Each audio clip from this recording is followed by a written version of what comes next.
Yes, in this time period, now we will discuss about 1905 onward.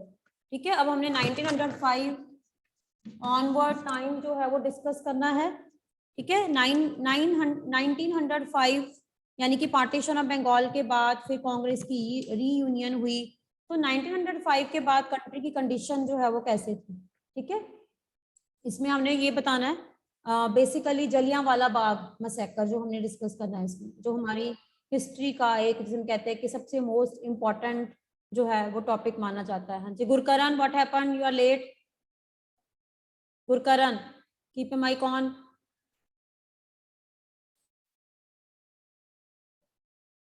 Anmol, also late. Gurkaran, keep a mic on.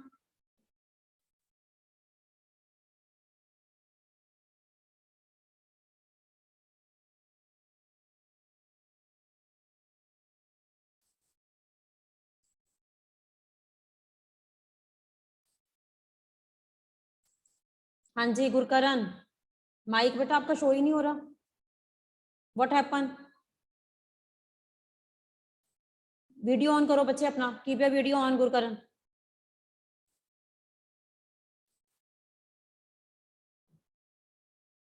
Yes Gurkaran, otherwise I will remove you बेटा. आपका audio जो है वो setting show नहीं हो रही है और वीडियो ऑन करो अपना. Hurry up.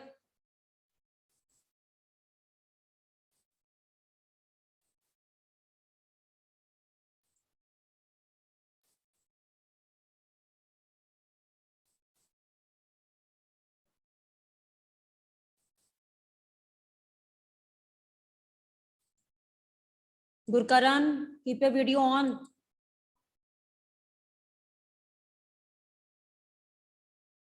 बच्चे आई विल रिमूव यू. ना आपके नेम के आगे ना रोल नंबर है, ना क्लास एंड सेक्शन लिखा है, ना ही आपने एडमिशन नंबर लिखा है.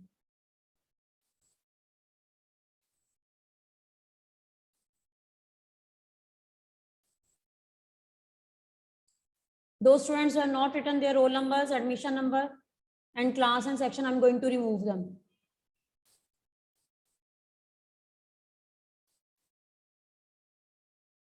Okay, now we will start from Jallianwala Bagh massacre in 1919 on 13 April. Jallianwala massacre held in Amritsar. Reason was unjust laws passed by the British government. After 1919, beta the struggle against British rule जो था that became a mass movement. Mass movement का मतलब क्या होता है, जब large scale में लोग पार्टिसिपेट करते हैं. ठीक है, इसमें हर तरह की कैटेगरी, चाहे हम पीजेंट्स कहें, tribal, students, women, all were fed up from the control of Britishers. So now they wanted to change. Even business groups they also supported. ठीक है, and people they wanted to change British rule, so that's why they supported.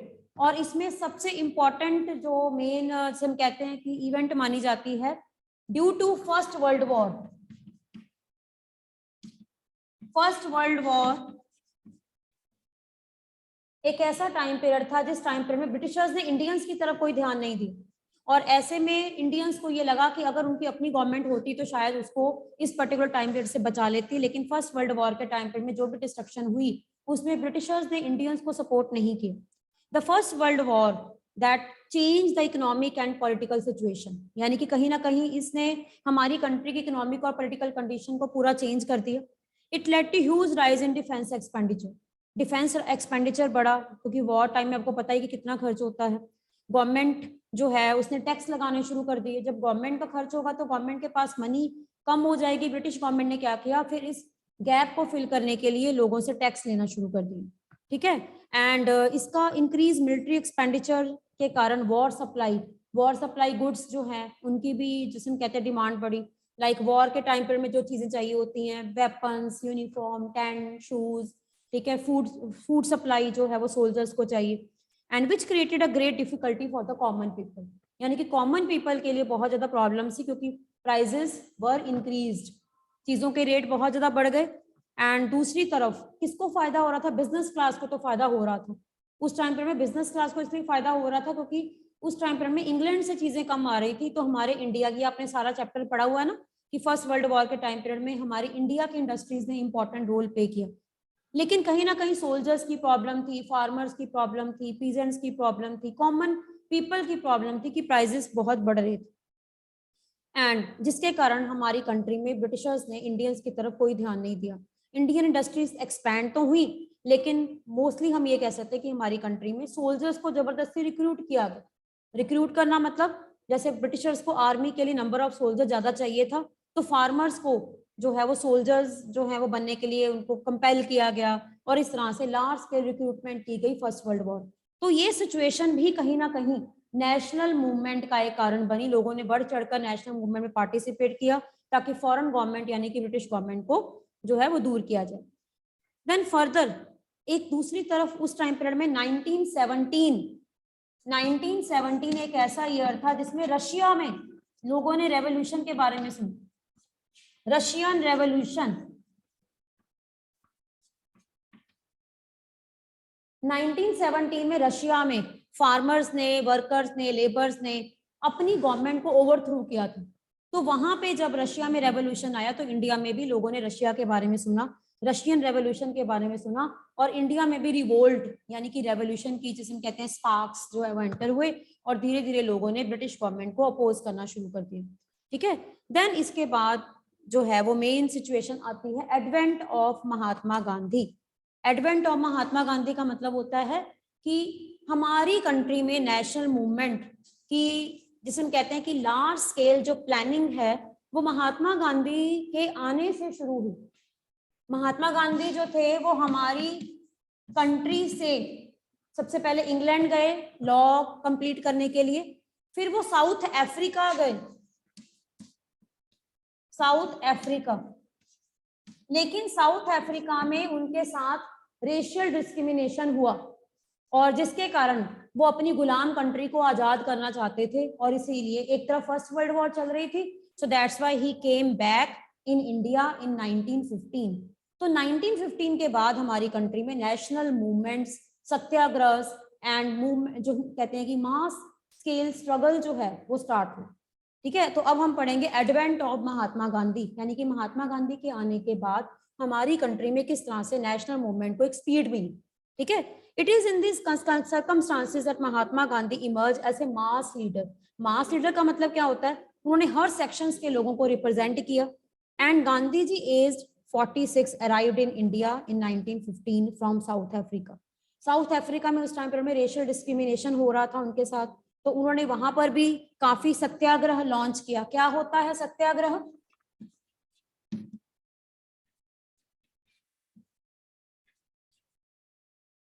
सत्याग्रह मतलब सत्य के लिए हम ये कह सकते हैं कि that is a kind of you can से एग्रेशन। अपना एग्रेशन नहीं शो करना, बल्कि सच के लिए लड़ाई लड़ना बिना वायलेंस के। तो सत्य आग्रह का मतलब होता है कि जिसमें आप सच के साथ, ट्रुथ ऑलवेज विंस। उनका ये मानना था दैट ट्रुथ ऑलवेज विंस, कि जिस कॉज के लिए आप लड़ रहे हो उस कॉज के लिए अगर आप सच का साथ दोगे, सत्य का साथ दोगे, तो आपकी हमेशा जीत होती है। ठीक है, तो ये उनकी एक फिलॉसफी थी कि ट्रुथ ऑलवेज, सत्यमेव जयते, सत्यमेव जयते आपने सुना होगा, है ना। ठीक है, तो उनका ये जो सत्याग्रह का जो इनकी पॉलिसी थी, it was based on non violence. Non violence का मतलब है कि वो वायलेंस नहीं बल्कि नॉन वायलेंस के साथ ब्रिटिशर्स को अपनी कंट्री से या ब्रिटिश रूल को अपनी कंट्री से हटाना चाहते थे। ठीक है, तो इसके लिए अब हम पढ़ेंगे कि महात्मा गांधी जी का क्या तरीका था, कैसे उन्होंने नेशनल मूवमेंट जो है वो स्टार्ट किया। ठीक है, then he came from South Africa, he you can say visited the different places. वो अलग अलग प्लेसेस में गए। ठीक है, और वहां पर जाकर उन्होंने उन प्लेसेस के बारे में प्रॉपर जो है वो स्टडी किया कि कैसे लोग जो हैं, पीजेंट्स हैं, फार्मर्स हैं, या जो पुअर पीपल हैं, उनके साथ कितना जो है वो प्रॉब्लम हो रही है, कैसे वो ब्रिटिश गवर्नमेंट जो है वो उनको एक्सप्लॉइट कर रही है। ठीक है, एंड इसके बाद उन्होंने हर रिलीजन, चाहे वो हिंदू, चाहे मुस्लिम, चाहे पारसीज, गुजरातीज, तमिल्स, लॉयर्स, वर्कर्स, हर पर्सन को अपने साथ लिए। देन महात्मा गांधी ही travelled in India in many parts. अलग अलग पार्ट्स में वो गए, लोगों की जरूरतों को समझा, उनकी प्रॉब्लम्स को समझा। ठीक है, और इसके बाद उन्होंने कुछ मूवमेंट्स जो है वो लॉन्च की। तो ये मूवमेंट्स आपने याद रखने हैं, 3 प्लेसेस याद रखने हैं। तो इसमें आप कौन कौन से प्लेसेस याद रखोगे?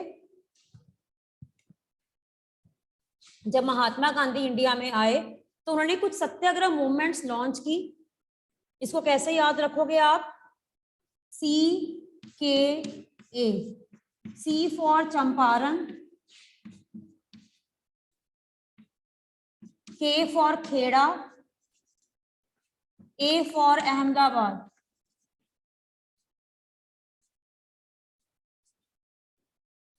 ठीक है, 1916 चंपारण, 1917 खेड़ा, 1918 अहमदाबाद। यहाँ पर उन्होंने वर्कर्स को, लेबर्स को, जो मिल वर्कर्स होते हैं उनकी प्रॉब्लम्स को समझा। CKA Champaran, Kheda and Ahmedabad. चंपारण में 1916, खेड़ा में 1917 और अहमदाबाद में 1918। ठीक है, तो ये उन्होंने कुछ मूवमेंट, सत्याग्रह मूवमेंट्स लॉन्च की। ठीक है, देन इवन वल्लभ भाई पटेल हमारी इंडिया में इस टाइम पीरियड में, राजेंद्र प्रसाद जो हमारी कंट्री के फर्स्ट प्रेसिडेंट थे, उनसे भी मिले और इस तरह से उन्होंने लोगों को सत्याग्रह करने का मतलब होता है कि ब्रिटिशर्स को अपनी प्रॉब्लम्स बताना विद पीसफुल मेथड्स।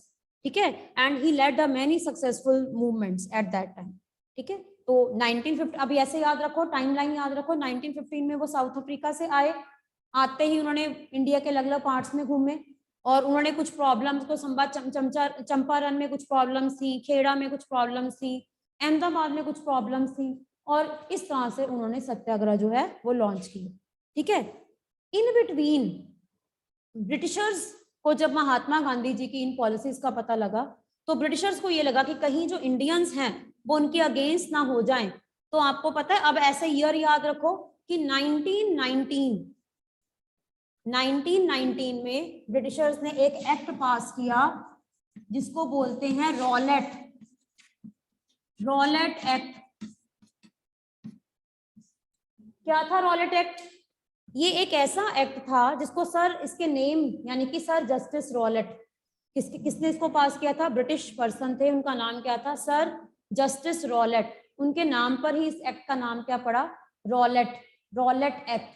ठीक है, इस एक्ट के according police was given unlimited powers, यानी कि पुलिस को अनलिमिटेड पावर्स जो है वो प्रोवाइड करती है so that they can arrest any person.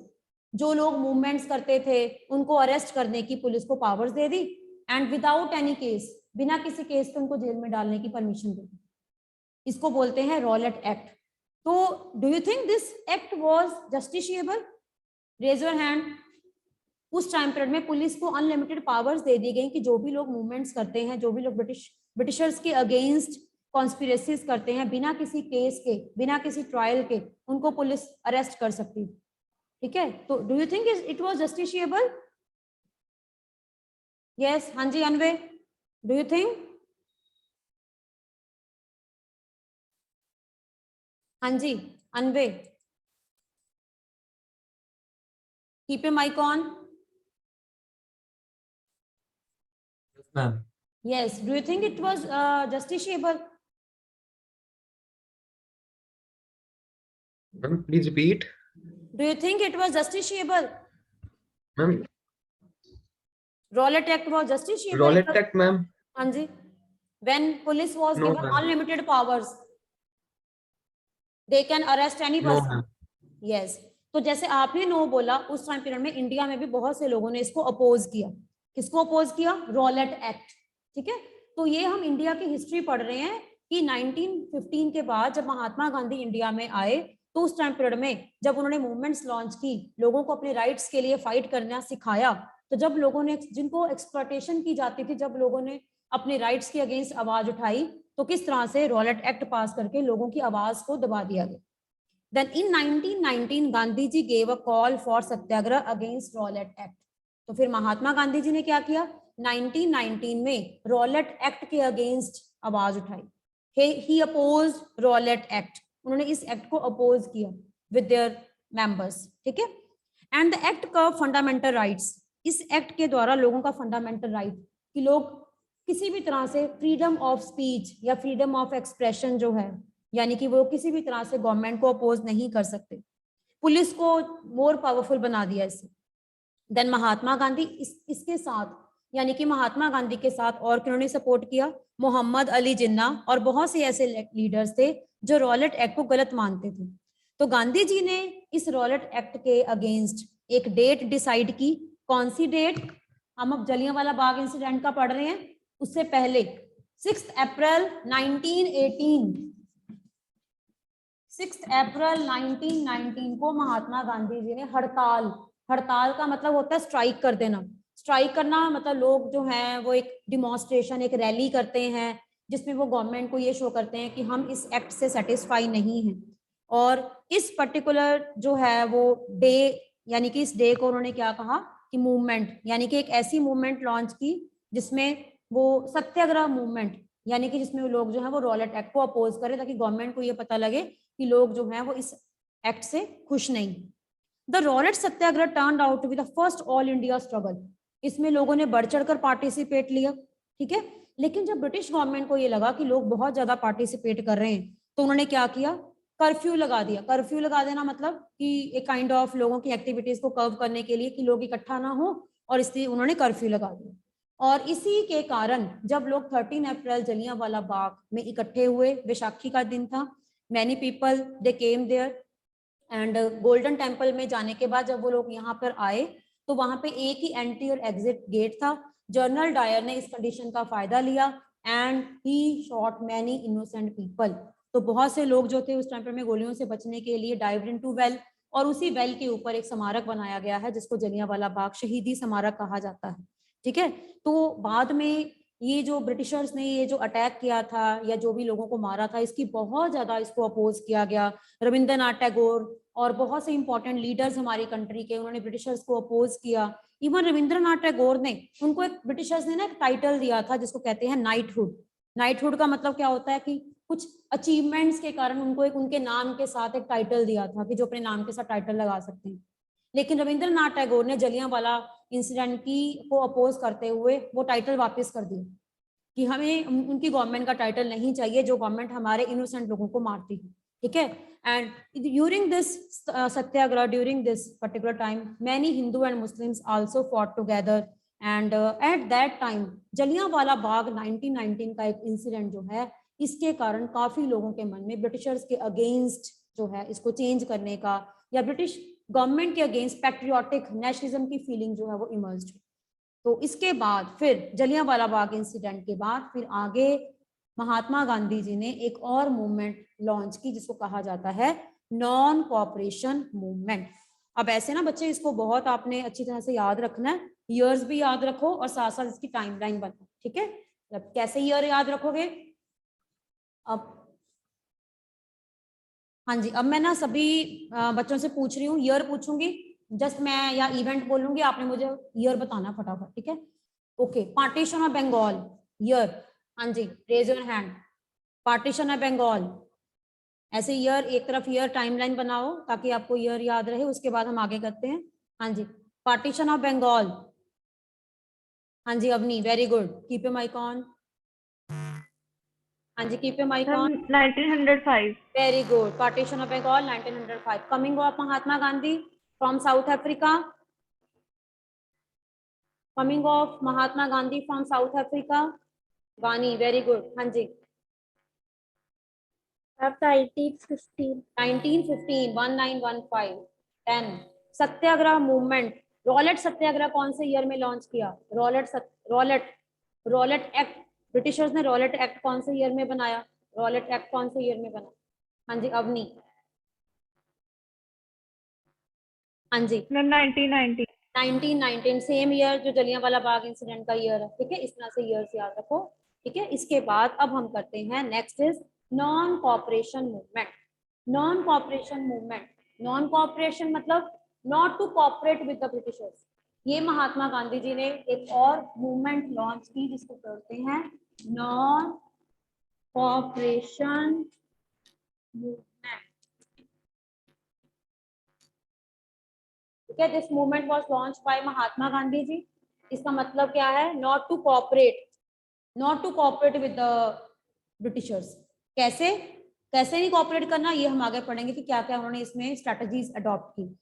अब महात्मा गांधी जी ने जब जलियांवाला बाग इंसिडेंट के बाद 1919 के बाद देखा कि इंडिया में एक बहुत स्ट्रॉन्ग मूवमेंट की जरूरत है जिसमें लोग इकट्ठे मिलकर ब्रिटिशर्स को अपोज करें और जिसमें लोग जो हैं वो हिंदू और Muslim both, Hindu and Muslim both unitedly participate, ताकि वो इकट्ठे पार्टिसिपेट कर सकें, इसीलिए महात्मा गांधी जी ने ये मूवमेंट जो है वो स्टार्ट की।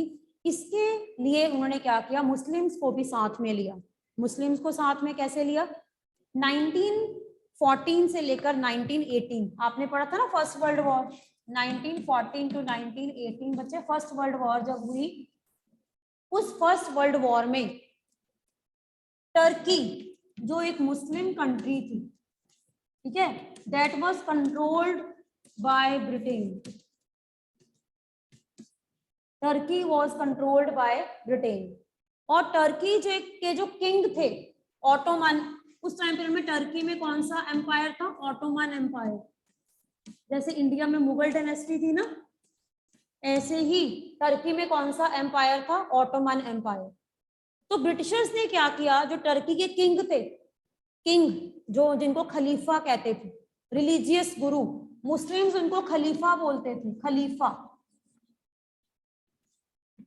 टर्की मुस्लिम कंट्री थी, डायनेस्टी का नाम क्या था? ऑटोमन डायनेस्टी, और उनके किंग क्या थे? खलीफा। तो ब्रिटिशर्स जो थे वो उनके जो मुस्लिम गुरु यानी कि रिलीजियस गुरु जो थे, जो किंग थे, खलीफा, ठीक है, उनके ऊपर उन्होंने हार्श ट्रीटीज लगा दी, क्योंकि ये कंट्री हार गई थी फर्स्ट वर्ल्ड वॉर में। ये कंट्री लूजर कंट्री थी और ये कंट्री विनर कंट्री थी। तो पूरे वर्ल्ड में जितने भी मुस्लिम्स थे वो ब्रिटिशर्स के अगेंस्ट हो, ठीक है। और इसी का फायदा महात्मा गांधी जी चाहते थे कि हिंदू और मुस्लिम्स आपस में मिलकर ब्रिटिश गवर्नमेंट के अगेंस्ट जो है वो मूवमेंट स्टार्ट करें। तो बहुत से मुस्लिम जो थे वो ब्रिटिश गवर्नमेंट के खिलाफ हो गए थे। खिलाफ का मतलब अपोज करना, खिलाफ।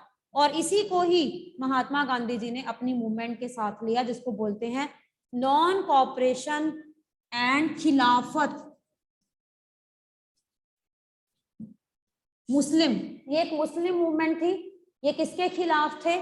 ब्रिटेन के खिलाफ थे। क्यों खिलाफ थे? क्योंकि उन्होंने उनके गुरु को, खलीफा के ऊपर हार्श ट्रीटीज लगा दी, क्योंकि वो ही हार गए थे, है ना। तो इसको उन्होंने इकट्ठा किया, हिंदू और मुस्लिम्स को इकट्ठा किया, नॉन कॉपरेशन मूवमेंट एंड खिलाफत एजिटेशन। खिलाफत एजिटेशन का मतलब है खिलाफत इश्यूज को इकट्ठा किया। The Khilafat issue was one such cause in 1920 the British impose a harsh treaty on the Turkish sultan Khalifa. Then people were furious about, क्योंकि लोग बहुत ज्यादा जो है वो ब्रिटिश गवर्नमेंट से नाराज थे, and even Jallianwala Bagh incident से भी बहुत नाराज थे। आल्सो इंडियन मुस्लिम्स वर कीन दैट खलीफा भी अलाउड टू रिकंट्रोल। और इंडिया के जो मुस्लिम्स थे वो ये चाहते थे कि जो ये खलीफा हैं इनको फिर से इनकी पावर वापस दे दी जाए। और इसीलिए उन्होंने क्या किया, मूवमेंट में महात्मा गांधी जी को सपोर्ट किया। और इस मूवमेंट में मुस्लिम जो लीडर थे, जो खिलाफत आंदोलन को भी होस्ट कर रहे थे, उनका नाम क्या था? अली ब्रदर्स। अली ब्रदर्स मतलब टू ब्रदर थे। इनका नाम क्या था? मोहम्मद अली एंड शौकत अली, ठीक है। Ali brothers, Mohammad Ali and Shaukat Ali. अब मैं आपसे ये पूछूं, who were two Ali brothers? आपने ब्रदर्स के नेम याद रखने हैं, Mohammad Ali and Shaukat Ali. Who started Khilafat आंदोलन? किन्होंने आंदोलन स्टार्ट किया? अली ब्रदर्स ने। महात्मा गांधी ने इनको अपने साथ लिया और मिलकर दोनों मूवमेंट्स को ज्वाइन कर दिया, और इस मूवमेंट का नाम क्या रखा? नॉन कॉपरेशन खिलाफत आंदोलन, यानी कि जिसमें हिंदू और मुस्लिम जो है वो उनको इकट्ठा किया, ठीक है। और इस तरह से उन्होंने क्या किया, एक फुल फ्लेज नेशनल यानी कि नेशन वाइड एक मूवमेंट स्टार्ट की, नॉन कॉपरेशन मूवमेंट विद खिलाफत। और गांधी जी इसमें जलियांवाला बाग इंसिडेंट जो है उसका भी बदला लेना चाहते थे, और दूसरी तरफ खिलाफत यानी कि मुस्लिम्स को भी अपने साथ लेना चाहते थे। और इसमें महात्मा गांधी जी की मेन डिमांड क्या थी? स्वराज। स्वराज का मतलब अपना राज्य, जिसमें हम अपने यानी कि अपनी गवर्नमेंट, हमारी अपनी गवर्नमेंट हो, जबकि फॉरेन या ब्रिटिश गवर्नमेंट ना हो। और इस नॉन कॉपरेशन मूवमेंट जो है ये अल्टीमेटली कौन से ईयर याद रखना, 1921 टू 1922, 1921 टू 1922, मतलब ये पर्टिकुलर ईयर थे जिन ईयर्स में नॉन कॉपरेशन मूवमेंट एंड खिलाफत स्टार्ट हुई। इसमें किया क्या, महात्मा गांधी जी ने जितने भी ब्रिटिश स्कूल्स थे उनमें जितने भी टीचर्स थे, बच्चे थे, उनको इस चीज के लिए कन्विंस किया कि आप इनके स्कूल्स में नहीं पढ़ोगे, to leave the institutions.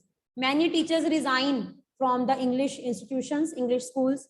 Many students from the schools and colleges, they also leave the places. Even बहुत से लीडर्स इसमें थे, मोतीलाल नेहरू, पंडित जवाहरलाल नेहरू के फादर, CR दास, राजगोपालचार्य, अरुणा असफ अली, ये बहुत से ऐसे लीडर्स थे जिन्होंने महात्मा गांधी को इस मूवमेंट में सपोर्ट किया. लॉयर्स, जो लॉयर्स थे उन्होंने कोर्ट में जाना बंद कर दिया. वुमेन जो थी उन्होंने क्या किया, जितनी भी इनकम गवर्नमेंट को उस टाइम में ना लिकर से होती थी, लिकर जो एक जिसे हम कहते हैं कि जो ड्रग्स मतलब प्रोवाइड करते थे, तो विमेन ने क्या किया, जितनी भी ऐसी शॉप्स थी उनको बंद कर दिया ताकि गवर्नमेंट को रेवेन्यू ना मिले, गवर्नमेंट को इनकम ना मिले. लोगों ने क्या किया, बॉन फायर का मतलब होता है उनके पास जितनी भी घर में फॉरेन क्लोथ या फॉरेन गुड्स थे उनको बॉन फायर में जलाना शुरू कर दिया, जैसे हम लोग सेलिब्रेट करते हैं ना ग्रुप में. तो उन्होंने ब्रिटिश क्या शो करना चाहते थे वो, कि we don't want your clothes, we don't want your goods, ठीक है, वी वांट आर ओन मतलब स्वदेशी, अपने देश में बनी हुई चीजें हमें चाहिए. और इससे क्या हुआ, फॉरेन कंट्री से आने वाला जो क्लोथ था उसके ऊपर काफी इम्पैक्ट पड़ा. नॉट टू कॉपरेट करना मतलब हम ब्रिटिशर्स को किसी भी तरह से फायदा नहीं देंगे, प्रॉफिट नहीं देंगे. The import of foreign cloth fail drastically. उसका रिजल्ट क्या हुआ, 1920-1922 तक जो इम्पोर्ट हम फॉरेन से कपड़ा मंगवाते थे वो काफी हद तक कम हो गया. एंड इस तरह से धीरे धीरे हमारी कंट्री में अपनी खादी, जो खादी का कपड़ा होता है, उसको महात्मा गांधी जी ने कन्विंस किया कि लोग खादी पहने और अपना हैंड स्पन, अपनी कंट्री में बनी हुई चीजें, अपनी कंट्री में बना हुआ जो क्लोथ है उसको खरीदें. ठीक है, तो इस तरह से महात्मा गांधी जी ने हमारी कंट्री में नॉन कॉपरेशन के द्वारा लोगों को ये सिखाया कि अगर सपोज नॉट टू कॉपरेट, उनका ये मानना था कि अगर हमारे घर में कोई गेस्ट आते है ना, अगर हम उनको कॉपरेट ना करें, उनको सपोर्ट ना करें, उनको खाना ना दें, उनको फायदा ना दें, है ना, उनके साथ बात ना करें, तो automatically they will feel insulted, है ना, और वो चले जाएंगे. ऐसे ही जो ब्रिटिश रूल है, ब्रिटिशर्स भी हमारी कंट्री में फॉरेनर्स एक गेस्ट है. हम उनको जब सपोर्ट नहीं करेंगे, हम जब उनको किसी भी तरह से प्रॉफिट नहीं दिलाएंगे, तो ऑटोमेटिकली जब उनको लॉस होगा तो दे विल लीव. ठीक है, लेकिन इसमें हमेशा याद रखो that he believe in the non violence policy. Non violence का मतलब होता है किसी को नुकसान नहीं पहुंचाना, पीसफुली एग्रेशन करना, गुस्सा दिखाना, लेकिन किसी को नुकसान नहीं पहुंचाना, बल्कि पीसफुली बैनर्स के साथ ट्रैवलिंग करना, मार्च करना. मार्च का मतलब होता है पैदल यात्रा करना, ताकि ब्रिटिशर्स को ये पता लगे कि इनको प्रॉब्लम क्या है और प्रॉब्लम्स को सॉल्व करें. ठीक है, दैट वाज रिगार्डिंग खिलाफत एंड नॉन कॉपरेशन मूवमेंट. हाँ जी बच्चे, any doubt regarding this? Today I have covered the topic from Jallianwala Bagh incident. ये एक बहुत अच्छी तरह से आपने लर्न करना है लॉन्ग क्वेश्चन के according. What do you know about Jallianwala Bagh incident? ठीक है, रॉलेट एक्ट क्या है, उससे पहले रॉलेट एक्ट अल्टीमेटली मोटिव क्या था लोगों का जलियांवाला बाग में इकट्ठे होने का? They wanted to oppose the wrong policies. वो रॉलेट एक्ट के बाद उनको नहीं पता था कि गवर्नमेंट जो है उन्होंने मार्शल लॉ लगाया है. मार्शल लॉ का मतलब होता है जिसमें लोग 4 से ज्यादा इकट्ठे नहीं हो सकते. आज के टाइम में तो सोशल मीडिया, न्यूज़पेपर में आपको पता लग जाता है ना, लॉकडाउन लग गया, आपको पता है कि हाँ जी बाहर नहीं जाना, या व्हाटएवर, नाइट कर्फ्यू लग गया. लेकिन उस टाइम पीरियड में सोशल मीडिया नहीं था, तो लोगों को इस चीज का नहीं पता था कि किसी पर्टिकुलर एरिया में उन्होंने इकट्ठे नहीं होना. तो ब्रिटिशर्स ने इसी चीज का फायदा उठाया. बहुत से इनोसेंट लोग ऐसे थे, कई लोग विलेज एरिया से भी वहां पे आए थे, उनको नहीं पता था कि मार्शल लॉ क्या है या क्या क्या उसकी इम्प्लीकेशंस हो सकती हैं. तो इसी चीज का फायदा ब्रिटिशर्स ने लिया और उन्होंने क्या किया, दे shot many innocent people. Clear? Now time is over.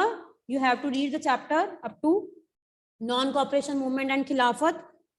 Clear? Going to end, beta.